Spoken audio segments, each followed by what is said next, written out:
Ladies and gentleman, আসসালামু আলাইকুম। আসলে আজকের টপিকের সাথে আমি যে অ্যাসোসিয়েশন রিপ্রেজেন্ট করি, টেলিকমিউনিকেশন ইনফ্রাস্ট্রাকচার অপারেটর বাংলাদেশ, তার সঙ্গে খুব একটা ইয়ে নেই, মানে it's not very very relevant. তবুও যেহেতু আমরা আমাদের টিআইবি, এটা হলো এখানকার আমাদের সদস্য হলো আইজিডাব্লিউ, আইসিএক্স, আইআইজি, এনজিটিএ। তো মোটামুটি আপনাদের সাথেই জড়িত আছে।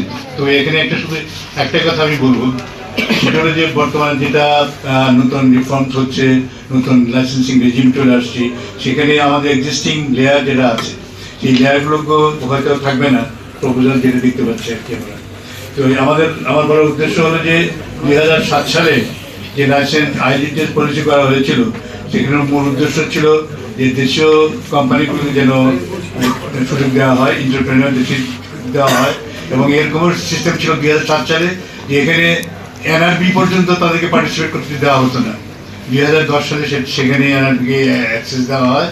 বাট মূল কথা ছিল যে এখানে যেন ইউনিফাইড লাইসেন্সের পরিবর্তে যে লেয়ারগুলো আছে, এই লেয়ারগুলোকে যেন কাজ করতে পারে।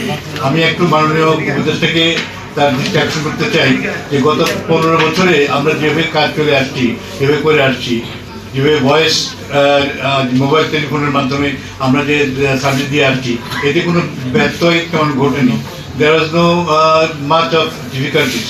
কিন্তু আজকে যদি আমাদের লেয়ারগুলোকে বাদ দেওয়া হয়, এই যে আমাদের বড় ইনভেস্টমেন্ট, আমরা নতুন করে ইনভেস্টমেন্ট করতেছি, আমরা টিডিএম থেকে আইপিতে ট্রান্সফার হয়েছি, এই ইনভেস্টমেন্টগুলো কোথায় যাবে তাহলে?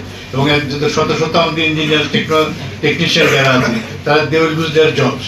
So I will request the honorable advisor and BTRC as well, যাতে আমরা আমাদের যারা লেয়ার আছে, আইজিডাব্লিউ, আইসিএক্স, আইআইজি, এনজিটিএল যারা আছে, সবাই যেন আমরা আগের মতোই রিফর্ম হতে পারে, বা আমাদের লেয়ারকে যেন রাখা হয়।